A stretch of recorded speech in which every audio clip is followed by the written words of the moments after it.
What I am about to share with you might seem unbelievable. I am writing this from the county jail. I'm only joking, but I genuinely came close to ending up there. The instant I witnessed Sarah collapsed on our front steps, clutching her shoulder in pain, a cold and methodical part of my mind took over. It was a familiar feeling, one I had not experienced since my last deployment. A quarter century as a Navy SEAL teaches one to convert rage into strategic patience. The enforcer for the HOA, who had just pushed my wife, was standing there with two of his associates, a smirk on his face as if he had just accomplished a successful objective. He was completely unaware of who he was confronting. He had no clue about the kind of precisely engineered response he had just set in motion. I had no intention of sending him to the hospital. My goal was to dismantle his entire organization, systematically and within the bounds of the law, just as I had been trained to neutralize threats without a trace. After dedicating 25 years of my life to the Navy SEALs, my only desire was tranquility. It was what Sarah deserved after her unwavering support through numerous deployments, through the nightmares, and through the recovery from PTSD that sometimes still ambushed me in the pre-dawn hours.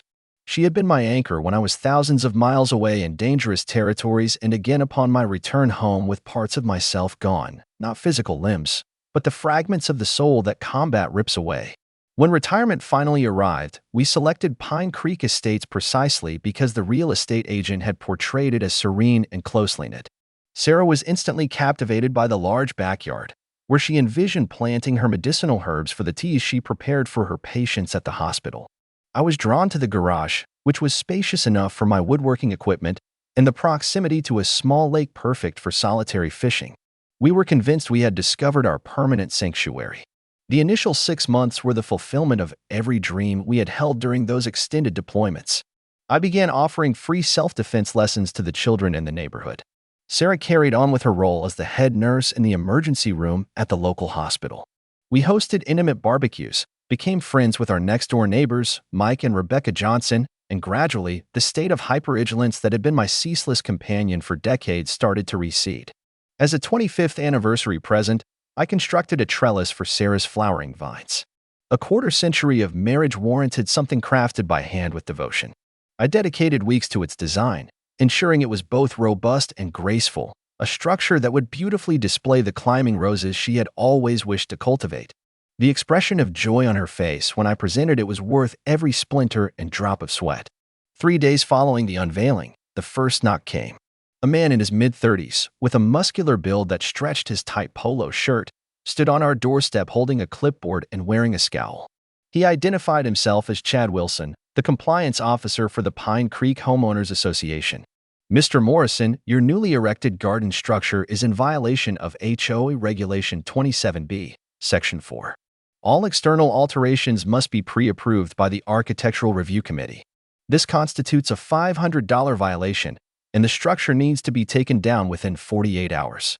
I recall blinking deliberately, analyzing his words with the same composed detachment I would employ when receiving unforeseen intelligence in a combat zone. I clarified that we were unaware of the pre-approval requirement, but would be glad to submit the paperwork for retroactive consideration. "The rules are the rules," he retorted. "There is no retroactive approval. Remove it, or the fine will double." He thrust the violation notice into my hand and marched back to his HOA-branded SUV. That evening, while Sarah and I were examining the HOA bylaws, a document I now understood we should have scrutinized more thoroughly prior to our purchase, Mike Johnson appeared over our shared fence. "I see you've had an encounter with the HOA enforcement team," he commented with a grimace. "Be wary of them. I'm a retired police officer, and even I find their methods hard to stomach. Karen Matthews governs this place as if it's her own private fiefdom. They've compelled at least 3 families to sell their homes and leave in the last year alone." This piece of information activated my analytical thinking, the part of my mind that had orchestrated operations and evaluated threats. What reason would an HOA have to be so hostile as to drive residents away? Homeowners associations generally aim for stability, not a high rate of turnover. There was an inconsistency, and from my experience, such discrepancies often signal ulterior motives. I submitted a formal appeal to the HOA board, asking for a reasonable accommodation and proposing to alter the trellis if needed to comply with the guidelines. The answer arrived 3 days later. Not only was my appeal rejected, but we were now being fined for 5 more violations. The color of our mailbox was not to specification, though it was unchanged from when we bought the house. The height of our lawn surpassed the 3-inch maximum by about half an inch. Our garbage cans were improperly placed, despite being behind our fence. We had unauthorized garden plants, which were Sarah's medicinal herbs, and I was creating a nuisance with my youth self-defense classes. The cumulative fines now surpassed $2,000. This was not a case of random enforcement. It was calculated harassment. When I presented the notices to Sarah, I saw a familiar resolve in her eyes. "This is wrong, Jack," she stated calmly. "We must confront them, not only for our own sake, but for everyone else. They are intimidating." I nodded, a sense of calm descending upon me, the same tranquility that always came before a mission I was about to lead. "I was only seeking a quiet retirement," I remarked, "but it appears we have one more operation to organize." I requested a meeting with the HOA board, resolute in my intention to handle this matter with professionalism and directness. The meeting took place in the community clubhouse, a space decorated with a taste that suggested an over-budget renovation. 5 board members were seated behind a long table, resembling judges at a hearing, with Karen Matthews positioned at the center. At 58, she possessed impeccably styled blonde hair, jewelry that appeared to cost more than the monthly mortgage of most residents, and a smile that never quite reached her eyes. Seated to her right was Doug Peterson, a slender man with a constant frown, who was introduced as the treasurer and vice president. The remaining 3 board members were silent for the majority of the meeting, affirming whatever Karen stated like obedient puppets. "Mr. Morrison," Karen started, her voice saturated with condescension, "we realize you are new to community living, but our regulations are in place to preserve property values and neighborhood standards. Everyone else seems to manage to adhere to them." I held my composure. Decades of navigating high-stakes situations had conditioned me to maintain a steady heart rate under duress. I displayed printed photographs of comparable structures within the neighborhood that had evidently been approved, including one in Karen's own backyard. I also pointed out several inconsistencies in the publicly accessible financial statements, such as ambiguous entries for landscaping and consulting services that seemed excessively high for a community of our scale. At this, Doug's face turned red, while Karen's smile became rigid. "We are not here to go over the association's finances, Mr. Morrison. We are here to discuss your violations. You can either comply or deal with the repercussions." The dismissal was total, but in that tense moment, I had observed something crucial. A flicker of alarm in Doug's eyes when I brought up the finances. In tactical training, we referred to this as pinpointing the weak link. In the week that followed, HOA patrols near our house became more frequent. I observed Chad taking pictures through our windows, documenting who knows what supposed infractions. When I confronted him, he just smirked and retorted, "I'm just doing my job. If you don't appreciate being watched, maybe you should find a place without rules." His hand rested nonchalantly on his belt near a taser, an unnecessary display of power that revealed a great deal about his personality and lack of formal training.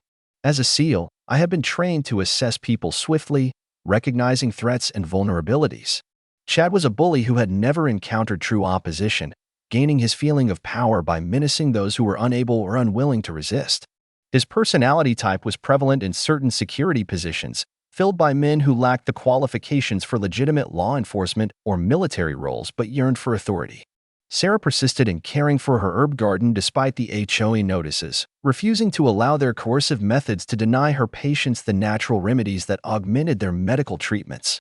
One evening, after a particularly draining shift where she had lost a young car accident victim, she decided to begin dismantling a section of the trellis. "It's not worth the struggle, Jack," she said, her voice filled with exhaustion. "There are some battles you just have to abandon." I was in the garage when I heard the disturbance, raised voices, followed by a cry of pain. I moved instinctively, crossing the distance to our front yard in mere seconds. Sarah was on the ground, her face twisted in agony as she held her shoulder. Chad and 2 other HOA employees were standing over her, one of them holding a camera. She wouldn't permit a compliance inspection, Chad stated defensively as I knelt down beside my wife. "We are authorized to enter properties for inspections as per Section 12 of the HOA agreement." Sarah looked at me, her professional medical judgment piercing through her pain. Dislocated shoulder, possible torn rotator cuff. My focus narrowed as decades of combat conditioning urged me to neutralize the threat before me. 3 targets, unarmored, with the main aggressor positioned front and center. In my time as a SEAL, Chad would have already been rendered unconscious, perhaps with a crushed windpipe. But I was no longer that person. Or, more accurately, I was more than just that person. I assisted Sarah to her feet, carefully supporting her weight to cause as little pain as possible to her injured shoulder. "You have made a grave error," I informed Chad, my voice dangerously low. Mike and his wife, Rebecca, having heard the noise, had come over. Rebecca was already recording the scene with her phone. "Contact the police," I instructed Mike. Chad gave a scoff. "Go right ahead. Officer Benson is a personal acquaintance. This is merely a misunderstanding between neighbors." When Officer Benson showed up 20 minutes later, his brief interview and dismissive demeanor confirmed the connection. He declined to file a report, insinuated that Sarah had tripped, and recommended that we resolve the issue like mature adults. As we headed to the hospital, Sarah's shoulder temporarily secured, I came to a decision. The HOA was not merely corrupt, it was hazardous, and dangerous entities needed to be systematically taken apart, beginning with the collection of intelligence. Karen, Doug, Chad, and this Officer Benson had no comprehension of what they had just set in motion. They perceived a middle-aged couple they could intimidate. What they failed to see was the methodical operator analyzing their vulnerabilities, charting their connections, and getting ready to dismantle their whole operation. In SEAL training, they teach you that the most dangerous enemy isn't the strongest one. It's the one who knows your vulnerabilities, I explained to Mike as we sat in his home office the next day.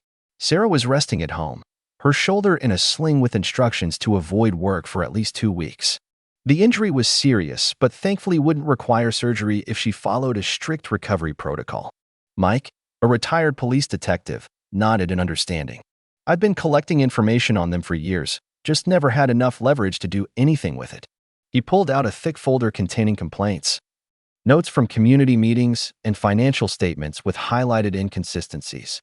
Karen's husband died 3 years ago under suspicious circumstances, carbon monoxide in the garage. The investigation was rushed, and Officer Benson handled it personally. She suddenly had money for luxury cars and designer clothes after being on a fixed income before.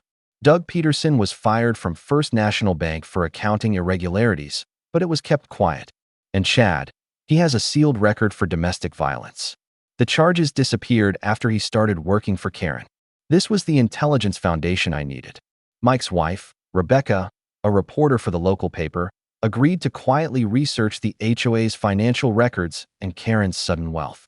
"I've wanted to run this story for years," she confided, but could never get enough sources willing to go on record. Most people are too afraid of retaliation. I understood their fear. When you're facing an opponent with power over your home and financial security, standing up takes extraordinary courage. The same dynamic exists in countries under authoritarian control.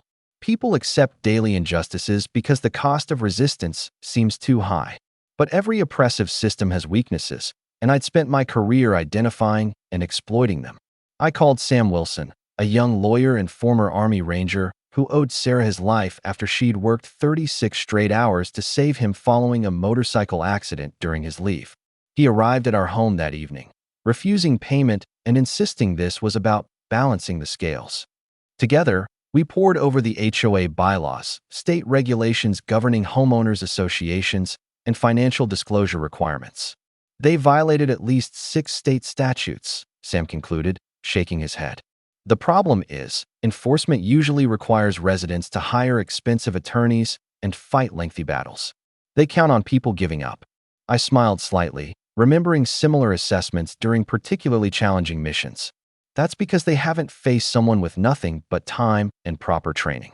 In the SEALs, we learned that when conventional approaches fail, you change tactics. We're going to hit them from angles they aren't defending. Over the next week, I systematically documented every HOA violation within the neighborhood. Selective enforcement was illegal under state law. I photographed Karen's unapproved gazebo, Doug's oversized shed, and the board members' homes that miraculously received no citations despite clear infractions. I filed 12 separate requests for financial records under the mandatory disclosure provision. I attended every open HOA meeting, recording each procedural violation. Sarah, even with her injury, helped by connecting me with other residents who had faced similar harassment. Our dining room became an operations center, with a large whiteboard mapping out the connections between Karen, Doug, Chad, and Officer Benson. Mike installed security cameras around our property, capturing Chad's increasingly frequent inspections and attempts to peer through our windows. "You're not going to physically confront them, are you, Jack?" Sarah asked one night, concern in her eyes as she caught me staring at the whiteboard, lost in thought. I turned to her, gently adjusting her sling to make her more comfortable. "No, that would give them what they want, an excuse to escalate legally." In the teams, we learned that the most effective operations aren't about brute force. They're about leverage and timing. I kissed her forehead softly. "They injured my favorite nurse. That's not something I can overlook, but I'm not going to handle this like a blunt instrument. I'm going to dismantle their entire operation so methodically, they won't know what hit them until it's too late." Sarah smiled through her pain. "Just promise me you'll be careful. These people are vindictive." I nodded, understanding her concern. What I didn't tell her was that I'd already begun the first phase of the operation, and Karen Matthews's carefully constructed kingdom was about to face its first real challenge. The subsequent HOA meeting marked the initial volley in our campaign. I got there ahead of schedule, placing a small audio recorder, which was legally allowed in our state for public gatherings, and a notepad. Karen's eyes narrowed upon seeing me, but she held her artificial smile as the room began to fill with residents. The majority sat in silence, with their eyes lowered, clearly accustomed to staying inconspicuous. Before we commence, I stated when the floor was opened for resident input, I wish to raise the issue of the board's handling of my formal complaint about the assault on my wife by HOA enforcement staff. A ripple of conversation went through the attendees. Karen quickly cut in. "That is not on this evening's agenda, Mr. Morrison. We have a set procedure for—" I interrupted her, politely yet assertively. "In fact, according to HOA Bylaw 7.3, residents are permitted to bring up safety issues as priority matters at any scheduled meeting. I have provided copies of the pertinent section to all who are present." I then distributed pre-made packets that included not only the bylaw, but also witness accounts of Sarah's injury and photographs of other unapproved structures in the neighborhood that had not been cited. Doug Peterson's face turned bright red as I systematically detailed the pattern of selective enforcement. "This is preposterous. You're turning a community meeting into a platform for your personal complaints," he stammered. I remained perfectly composed, my voice unwavering. "I am simply asserting my rights as a homeowner under the very regulations you are charged with enforcing. Furthermore, I have made 12 separate requests for financial documents that are legally required to be available to all members of the association. As of today, none of these requests have been met, which is a breach of both HOA transparency rules and state law." The other homeowners were now paying close attention, their heads raised, with a few giving slight nods of agreement. Karen tried to seize back control by proposing a motion to adjourn, but I pointed out in a clear voice that doing so without addressing the safety issues would be yet another violation of the bylaws. For what was likely the first time in years, the meeting proceeded despite Karen's evident wish to bring it to a close. In the weeks that followed, I launched an unofficial online forum for the residents of Pine Creek. At first, there was little activity, but it expanded as individuals started to anonymously recount their own negative experiences with the HOA. An elderly resident had been fined for installing a wheelchair ramp without getting prior approval, even with ADA protections. Another family received a citation because their holiday display included Hanukkah symbols along with Christmas lights, supposedly for creating too much light. A clear pattern of biased enforcement emerged, aimed at anyone who dared to challenge the board's authority. I posted comprehensive details about homeowners' rights, the state laws that regulate HOAs, and methods for correctly documenting infractions. Karen attempted to have the forum taken down, asserting it breached HOA communication rules. However, as Sam clarified in a widely circulated legal memo, such limitations were not enforceable and could be illegal. Sarah, in spite of her injury, went back to work on a restricted schedule. Her nursing manager had reorganized shifts to fit her needs, a clear sign of how much she was appreciated at the hospital. On her second day back, she came across Chad being treated for injuries from a motorcycle accident. Even though he was the one who had hurt her, she kept her professional composure. even dedicating extra time to clearly go over his treatment plan. "Why are you treating me so well?" he asked with suspicion. Sarah skillfully adjusted his "for." "Because that is my duty, and because showing people respect is not dependent on whether they have shown the same to me." When Sarah recounted the incident, I sensed a subtle shift in Chad's demeanor, a look of confusion as if his entire perspective was being questioned. It was a minor fissure, but in my line of work, betrayals within an organization frequently start with such small cracks. In the meantime, I lodged a formal complaint with the state agency responsible for overseeing homeowners associations, providing thorough documentation of Sarah's injury, the patterns of selective enforcement, and the violations of financial disclosure. Rebecca's investigative journalism had brought to light troubling trends in the HOA's spending. $15,000 for landscape consulting to a non-existent company that shared an address with Karen's sister, $25,000 for security consulting to Doug's son's one-person business, and over $50,000 in vague administrative costs without any specific details. Mike's contacts in the police force supplied another crucial piece of information. Officer Benson was getting a complimentary membership at the exclusive golf club next to Pine Creek, a gift from Karen, and had stepped in on at least 4 other complaints made against the HOA board. The network of corruption was far more widespread than we had first imagined. It wasn't just about minor abuses of power, but about methodical financial exploitation. Karen and Doug must have been alerted to the state's inquiry because the harassment grew worse. New violation notices were posted every day. Grass that was too high, incorrectly placed trash cans, and unauthorized vehicles. My own truck, which had been parked in the same location for months. Chad and another HOA worker were constantly taking pictures of our house, at times looking in through the windows. When I challenged him, Chad just smirked. "I'm just doing my job. Is that a problem?" These scare tactics might have been effective on most people, but they failed to grasp who they were up against. In SEAL operations, a surge in enemy actions often indicates a state of desperation, a sign that their hold is weakening. Their intensified efforts only served to confirm that we were on the correct path.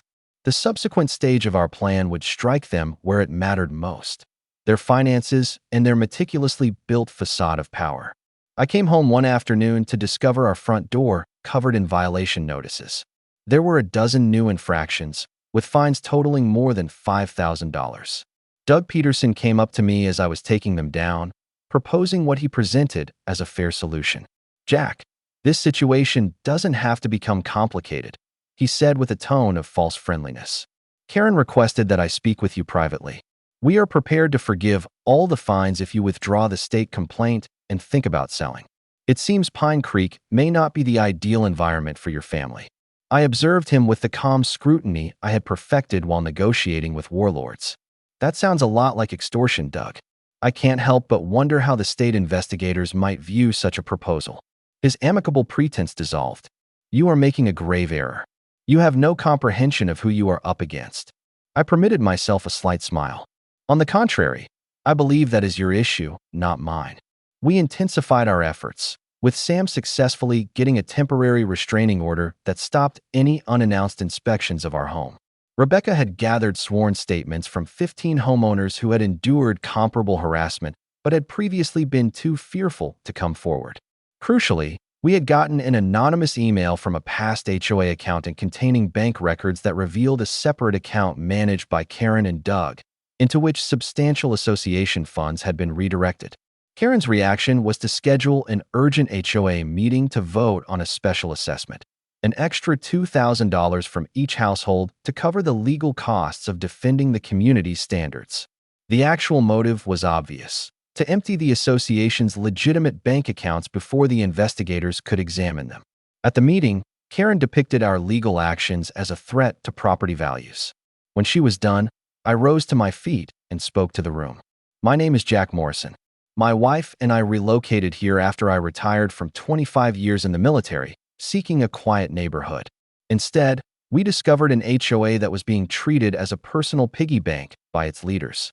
I systematically laid out the proof of financial mismanagement, biased enforcement, and retaliatory behavior. By the time the meeting concluded, the vote for the special assessment had been defeated, and Karen left in a rage, her authority clearly shaken. That evening, Chad and two other men were recorded by our security cameras as they tried to enter our backyard.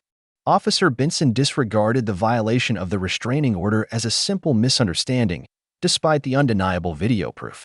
Thankfully, we had made arrangements for a county sheriff's deputy, a former Marine whom Mike knew, to show up just minutes later. The contradictory police reports served as official proof of the local police department's prejudice. The following morning, I submitted formal complaints against both Chad and Benson, which led to Benson being suspended from duty. Karen and Doug convened another emergency board meeting at Karen's house, where a recording device we had lawfully placed captured them plotting how to resolve the Morrison problem for good. Their discussion included fabricating building code violations, having Benson plan incriminating evidence against us, and employing private detectives to find any dirt on us. The recording was incriminating, but Sam recommended we keep it as a backup while we concentrated on the financial trail. Karen, becoming more and more frantic, released a financial report that was at odds with earlier ones, thus creating a written record of her deceptions. Sam promptly submitted revised complaints to both the state regulators and the district attorney's office. The trap had been laid, and Karen and Doug were heading straight into it. The certified letter from the HOA's legal counsel threatened to place a lien on our property for unpaid fines amounting to $14,750, a ridiculous sum based on supposed violations we had never even been informed of. Sarah's face grew pale as she read the letter. "Jack, they might actually be able to take our house." I looked over the document with care. They are attempting to coerce us into either paying up or spending even more money to contest it in court. This is a move made out of desperation. Sam backed up my conclusion. Legally, this is shaky at best, but challenging it would be costly. They are wagering that you will concede rather than get into a long legal fight. A small smile formed on my lips. They still fail to grasp who they are up against. In the SEALs, we had a motto: the only easy day was yesterday. I have never retreated from a battle that needed to be fought. Our counter-strategy was multifaceted. Sam filed a request for a thorough audit with the court. Rebecca released her initial report on the HOA's dubious activities, and we got another anonymous lead with precise details about offshore bank accounts where HOA funds had been moved. The situation intensified when Chad showed up at Sarah's hospital to issue a thinly veiled warning. The board wanted me to let you know that unfortunate things can happen. It would be a real shame if something were to happen to your home while you were at your job. Sarah, with extraordinary self-control, replied, "That sounds very much like a threat, Mr. Wilson. As a person with a legal duty to report such things, I am required to notify hospital security and the police. Would you care to rephrase your comment before I proceed with that call?" Chad backed off swiftly, clearly not ready for her firm response. We organized an informal neighborhood gathering where close to 30 homeowners recounted their own stories of harassment by the HOA. An elderly woman had been slapped with a $500 fine for displaying a religious emblem on her door. A young father was fined because his daughter's specially adapted swing set for her disability was deemed too high. By the end of the meeting, we had established a homeowners' rights committee and gathered enough signatures to demand a special election for new HOA board members, a procedure Karen had managed to sidestep for years through manipulative tactics. When Karen's lawyer tried to invalidate most of the signatures, suggesting that only homeowners with no outstanding violations could vote, it only strengthened our determination. In the meantime, we discovered that Officer Benson had consented to assist Karen and Doug in permanently solving their issue by planting illegal drugs in my truck. To our surprise, Chad tipped us off about the scheme. "Look, I may not like you, but this has gotten out of hand. They're going to frame you. Benson is planning to hide something in your truck tomorrow and then get an anonymous call about drug activity." When I questioned his motive for telling me, Chad appeared uneasy. "Your wife treated me with respect when she had every reason not to. And I've seen the financial documents. Karen and Doug have been robbing all of us for years. Instead of sidestepping the trap, I chose to spring it. Under Sam's legal direction and with Mike's assistance, we set up extra concealed cameras in and around my truck, and then we bided our time. At approximately 2 a.m., our cameras recorded Officer Benson hiding a small packet under the driver's seat. 3 hours later, he came back in his uniform, claiming he had received an anonymous tip about drugs in my vehicle. The trap was sprung, and Benson was on the verge of learning the hard way what happens when you underestimate a retired SEAL. When Benson came to me with his anonymous tip, I went along with it, acting just confused and angry enough to make it look real. "I've got nothing to hide," I declared, giving him permission to search. Benson triumphantly pulled out the package he had hidden earlier. Well, what's this? It seems someone has been mixed up in some illegal business. I stayed calm as he unwrapped the package, his smug look disappearing when he saw it was filled with baking sugar, not illegal drugs. I don't get it, he mumbled. There's got to be a mistake. It was then that I revealed my winning hand. No mistake, Officer Benson. Just a different substance than the one you planted at 2:17 this morning.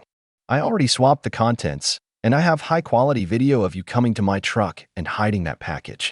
Copies have been sent to my lawyer, the chief of police, and the district attorney's office.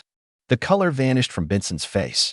The other officer, who was clearly not part of the scheme, looked bewildered. What's he talking about, Ben? Benson just stood there, paralyzed, clutching the proof of his own wrongdoing. In the SEALs, I said casually, we were trained to foresee what the enemy would do and have a plan to counter it. You are now holding evidence of an attempt to frame a private citizen, an abuse of police power, and a criminal plot. The chief of police showed up. Benson was arrested, and official statements were taken. By the afternoon, the news had circulated throughout Pine Creek. The corrupt officer collaborating with the HO had been caught in the act. Aaron and Doug panicked, scheduling an emergency board meeting at Karen's house, which was their third breach of open meeting laws in a single month. This time, we were completely ready. Sam had secured a court order that mandated all HOA meetings to be properly announced and accessible to every resident, a decision based on their repeated past offenses. When Karen tried to conduct the meeting in private anyway, a court official served her with the order, along with a warning that proceeding would be considered contempt of court. Neighbors who had once been too scared to voice their opinions now congregated in front of Karen's home, holding signs that called for financial transparency. Local news teams were there to film the entire scene. Furious residents, a flustered Karen yelling at the court official, and Doug trying to make a getaway through a back door, only to be met by a calm Mike Johnson, who was recording everything on his phone. Headed somewhere, Doug? Mike asked cheerfully. The meeting is just about to start. The recording we had secretly made at the previous private meeting turned out to be the final nail in the coffin when Sam presented it to the district attorney. In it, Karen and Doug were heard openly discussing the use of HOA money for their own personal needs, singling out certain homeowners for harassment, and their scheme to frame me with Benson's assistance. This is more than just a civil matter, the assistant district attorney informed Sam. We are now looking at charges of criminal conspiracy, embezzlement, extortion, and abuse of authority. We will require official statements from the residents who were affected. Within 48 hours, search warrants were carried out at Karen's house, Doug's home, and the HOA office. The financial documents they confiscated confirmed our deepest fears.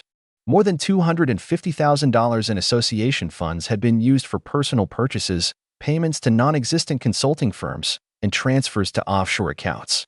Karen had used HOA money to pay for extravagant holidays, cosmetic surgery, and even her son's university fees. Doug had used it to cover his investment losses and a gambling problem. The board members who had sided with them had been given bribes in the form of waived HOA fees and personal services that were paid for with association money. The arrests took place on a Wednesday morning. I made a point of being in a position where I could see Karen being led from her house in handcuffs, her meticulously crafted image of superiority shattering as her neighbors looked on at her humiliation. At the police station, as per Mike's contact, Karen furiously questioned why she was being treated like a common felon. The officer at the booking desk answered with a touch of pleasure, "Do you have any idea who you've been bothering, Mrs. Matthews? The man you've been menacing is a highly decorated Navy SEAL with 25 years of service. You should consider yourself fortunate that all he did was bring your illegal activities to light instead of employing his own unique abilities." Karen's face reportedly turned white as the gravity of the situation hit her. "Morrison is a SEAL?" The officer confirmed with a nod. "Team 6. Bronze Star with Valor. And you're the one who pushed his wife down a flight of stairs." Rebecca's front-page article was published the following day. Hundreds of thousands stolen, residents systematically harassed. She went into detail about the financial wrongdoing, the consistent pattern of biased enforcement, and the plot to frame me with fabricated evidence. Other media outlets soon picked up the story, highlighting the most sensational aspects: a retired SEAL methodically exposing corruption in his own neighborhood, and officials misusing their power against the very veterans who had defended the country. The news coverage led to similar inquiries in other neighborhoods, and state authorities vowed to step up their supervision of homeowners associations across the state.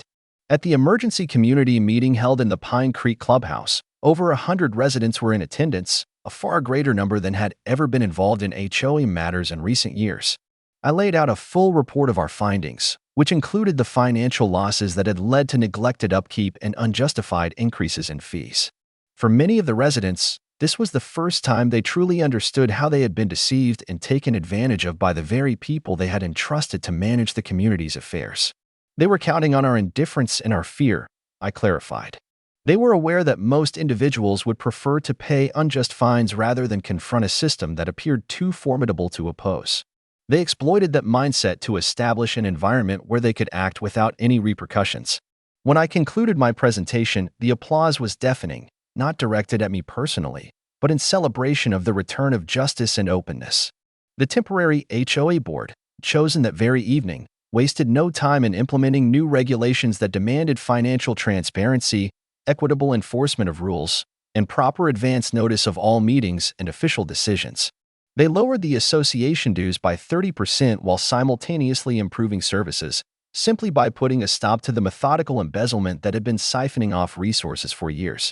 Thomas Murray, a city council member who had previously backed Karen, issued a public apology for his neglect in looking into the residents' complaints.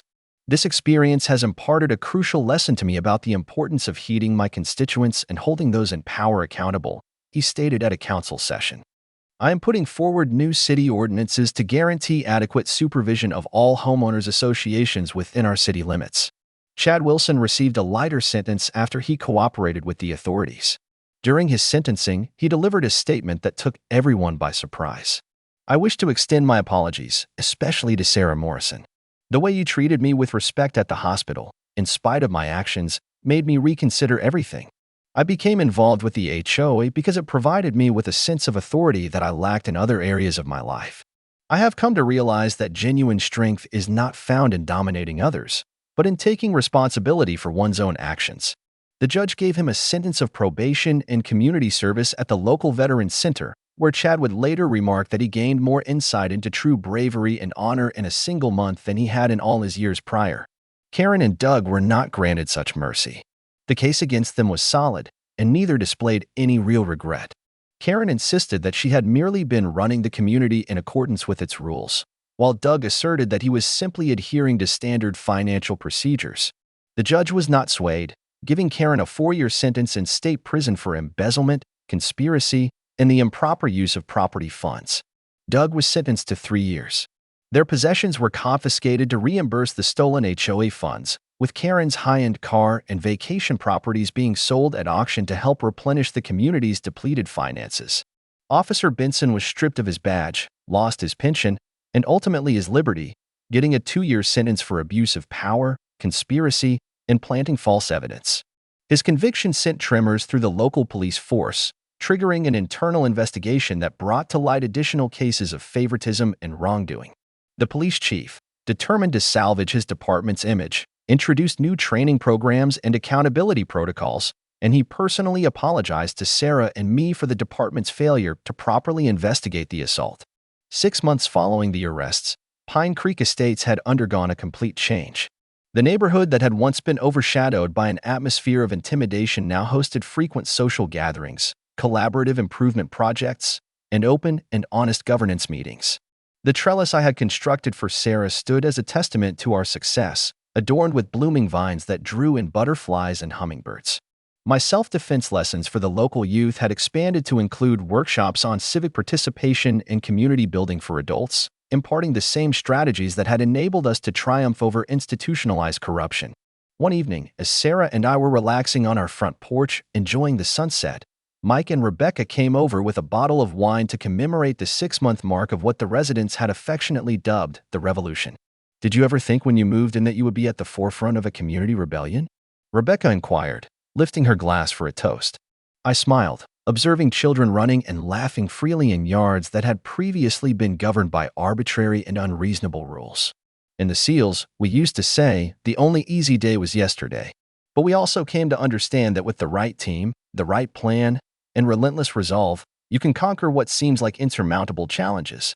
This community possessed all the necessary elements to liberate itself, It simply required someone to demonstrate how to engage in a smart fight rather than succumb to intimidation. Sarah rested her head on my shoulder, her injury now a distant memory, but the experience was deeply ingrained in our minds.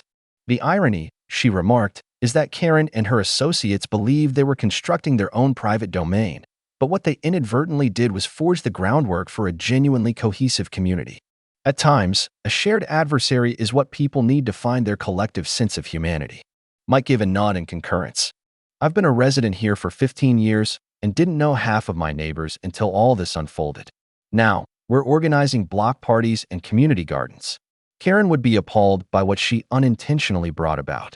We all shared a laugh at that, the sound echoing across the lawns where neighbors now exchanged waves and smiles. Authentic relationships had taken the place of the rigid regulations that had once kept everyone apart and in a state of fear. The last traces of the former administration vanished when the newly elected board took down the pretentious Pine Creek Estates, a premier community sign that Karen had commissioned with stolen money. In its place, they put up a modest sign that simply said, Pine Creek, where neighbors become friends. The old HOA enforcement office was transformed into a community hub, providing resources for residents such as a small library, meeting areas, and a weekly farmers market. Chad, after finishing his community service, astonished everyone by becoming a volunteer at the center. His direct experience with the abuses of the previous system made him exceptionally skilled at helping homeowners grasp their rights and duties. Sarah went back to her nursing job full-time, but now with a renewed emphasis on educating the community about health. Her ordeal with the HOA had revealed to her how systems intended to safeguard individuals could be turned against them when there is a lack of openness and accountability. She created initiatives to teach patients how to be their own advocates within the healthcare system, employing the same strategies that had helped us overcome institutional intimidation. Her shoulders still gave her a twinge in damp weather, a tangible reminder of the start of our ordeal, but she saw it as a minor sacrifice for the strong community we now had. As for myself, the abilities I had sharpened over a quarter century as a SEAL discovered an unforeseen use in everyday life. The systematic intelligence collection, strategic foresight, and tactical patience that had been invaluable to me in war zones were just as effective in tackling corruption at home. I started offering my services to other communities wrestling with comparable problems, showing residents how to record wrongdoing, form alliances, and use legal means to re-establish justice and transparency. The core strategies are identical whether you're up against armed militants or corrupt officials. I noted during a workshop on community organizing. Pinpoint the hierarchy of power, document the wrongdoings, forge partnerships, and target the most vulnerable areas. And most critically, never allow them to make you feel alone. Isolation is the tool that corrupt systems use to stay in power. A year after Karen's arrest, Pine Creek Estates held its first ever community-wide event. It wasn't one of the exclusive, appearance-focused gatherings of the old administration, but a truly inclusive block party where kids could play without restraint, neighbors could share homemade dishes, and individual differences were honored rather than suppressed by rules. As the late afternoon sun stretched long shadows across yards that were now uniquely tailored to the varied preferences and requirements of each family, a journalist from a national publication covering the story posed a question to me. He wanted to know what I believed was the most significant takeaway from our ordeal. Freedom demands upkeep. I responded after thinking it over. Whether we're talking about a country or a neighborhood, the cost of freedom is a constant watchfulness against those who would wield power for their own advantage instead of the good of the community. In the military, I defended American principles on foreign land. Here, I came to realize that those very principles required defending in my own backyard. The tools were different, documents in place of guns, evidence instead of explosives, but the basic idea was the same: fight for what is right, regardless of the personal sacrifice. The journalist gave a thoughtful nod. And was it worth it? All the pressure, the danger to your good name, the risk to your home. I glanced over at the celebration, where Sarah was laughing with neighbors who had once been too terrified to even speak to one another. Then my eyes fell on the trellis that had been the start of it all, now a thriving symbol of resilience and new beginnings. Some battles find you. When they do, the only choice you have is whether to meet them with bravery or to yield to threats. In my 25 years as a SEAL, I discovered that the most difficult fights often lead to the most rewarding triumphs. This wasn't the tranquil retirement I had envisioned, but it provided us with something far more precious, a community that is worth defending.